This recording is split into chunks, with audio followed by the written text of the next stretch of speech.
안녕하세요. 코인서명입니다. 이번 영상은 비트코인 시황이나 테마의 영상이 아닌 인플레이션과 비트코인의 투자 견해 영상을 준비해 보았습니다.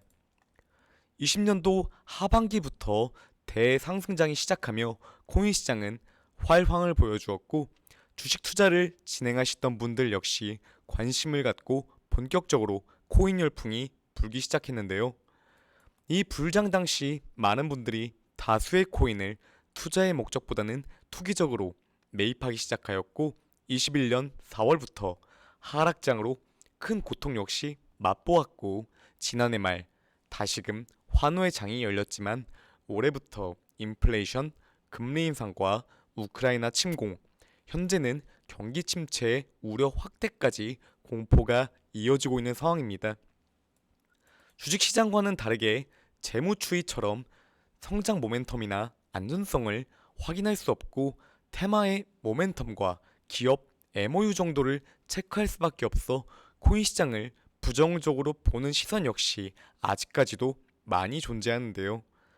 시세에 대한 상하한가 역시 잡혀있지 않아 코인 투자를 하시는 투자자분들 역시 국내 유권 시점보다 더 살얼음판을 걷는 느낌을 받으실 수밖에 없는 시장입니다. 영상을 보신 분들이라면 아시겠지만, 개인적으로도 비트코인과 이더리움 외에 NFT 테마나 익명성 코인 몇 개를 긍정적으로 생각하여 적극적인 매수가 아닌 소량적 매수를 하고 있는데요. 올해와 같은 고인플레이션 외부 상황 속에서는 비트코인을 매매하시는 것이 알트코인 매매보다 장기적인 관점에서도 충분히 회복성 부분에서 기대해 볼 수 있다고 생각합니다. 현재 처한 인플레이션은 1970년대의 인플레이션과 유사하면서도 다른 상황입니다. 이 당시의 재정은 베트남 전쟁 등 대규모 정부 지출이 존재했고, 이 자금 역시 증세와 예산 절감에 따른 충당이 아닌 재정 부양책을 통한 감당이었고, 여기에 60년대부터 이루어진 지속적 임금의 상승까지 자연스럽게 인플레가 가시화됨과 동시에 아랍의 수출 제한과 이란 혁명으로 오일 쇼크가 발생, 이에 따른 공급의 충격, 실업률의 동반까지 스태그플레이션이 발생했던 시대입니다.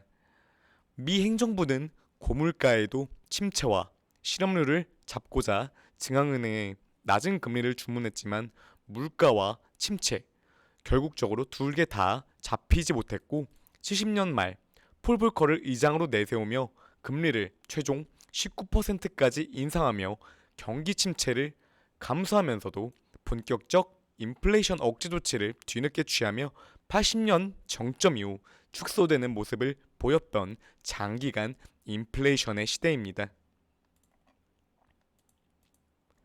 이 시대에 가장 좋았던 투자 대상은 금이었는데요. 1970년대 초 온스당 35달러에서 1980년도 850달러가 넘는 치솟는 상승률을 보였습니다. 24배가 넘는 상승으로 수익률로 환산한다면 2400%가 넘는 수익률로서 현대의 코인 시장과 대적할 만큼의 엄청난 상승이었습니다. 이 시기 정부가 중앙 통제권을 갖고 찍어낼 수 있는 법정 통화와는 다르게 금은 채굴의 노동시간과 소요에너지, 화폐가 필요한 희소자원으로서 유통량은 한정되어 있지만, 투자자들의 본격적인 수요가 몰리며 대폭적인 상승을 보였던 시기입니다. 현대의 인플레이션은 70년대와 유사하면서도 다른 양상을 보이고 있는데요. 현대의 인플레이션이 70년대 과거에 비해 긍정적인 점은 노동시장의 구조가 있습니다. 70년대에는 강한 노조의 여파로 임금 역시 인플레이션을 따라가며 더욱 인플레이션에서 압력을 벗어나기 어려운 조건에 놓여 있었지만, 현재는 단결력이 과거 대비 감소되어 있는 상태로 수요적인 측면에서는 제한되어 있는 상황입니다.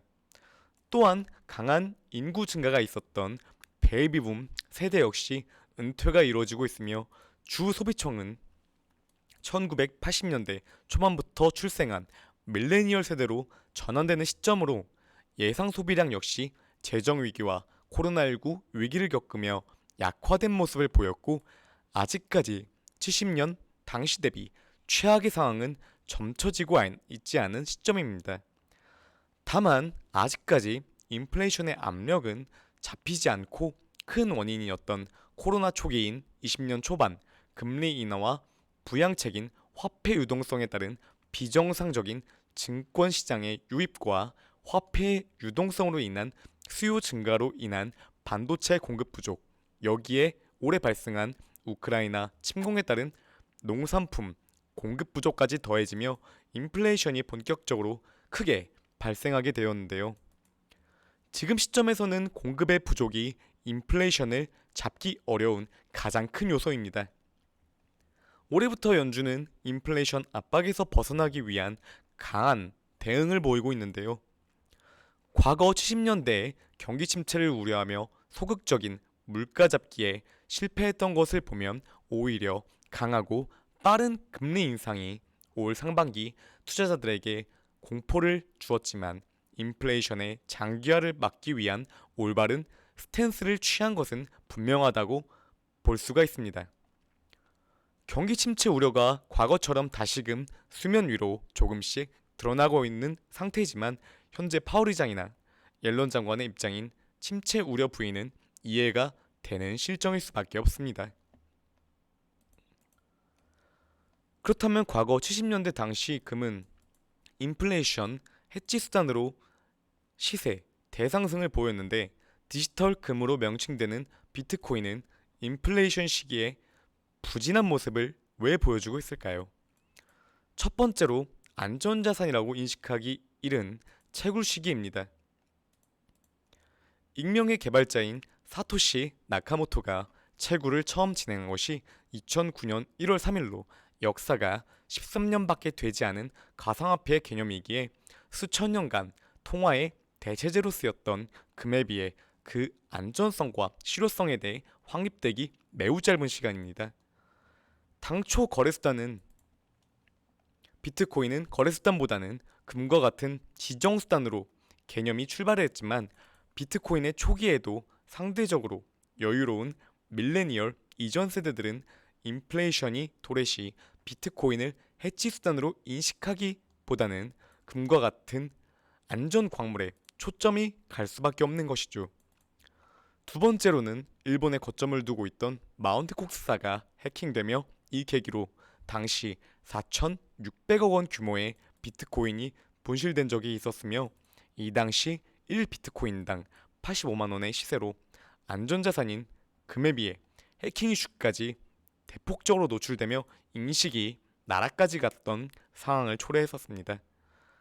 17년 이후 이러한 과정과 시대의 변동성이 금에 비해 매우 크게 움직이면서 투자자들은 첫 출발이었던 지정수단에서 거래수단으로 해지수단이 아닌 차익 실현의 수단으로 인식이 전환되면서 현재는 나스닥의 움직임에 커플링하는 불안전자산으로의 인식이 독보적으로 커져 있는 상황입니다. 지난해 말부터 금리 인상 이슈에 따라 올 초까지 금값이 폭등했던 상황과는 반대로 동시기에 비트코인은 하락세가 시작된 것만 보아도 해치에 대한 인식은 아직까지 크게 결여되어 있다라고 볼 수 있는 것이죠.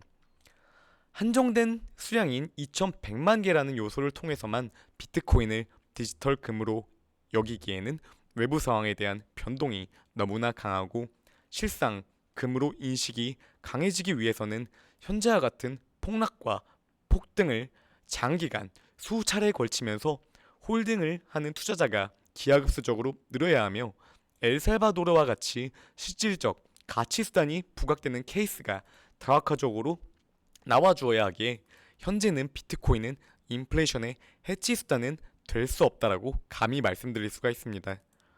현재 관점에서 비트코인 투자는 인플레이션의 해치가 아닌 자체의 미래적 내부 가치와 장기 실존 여부를 살펴보고 본인의 가치관과 부합 시 투자를 진행하시는 증권시장, 아니 증권시장보다 더욱더 고위험성을 갖고 있는 시장으로 판단하시고 진입하셔야 합니다.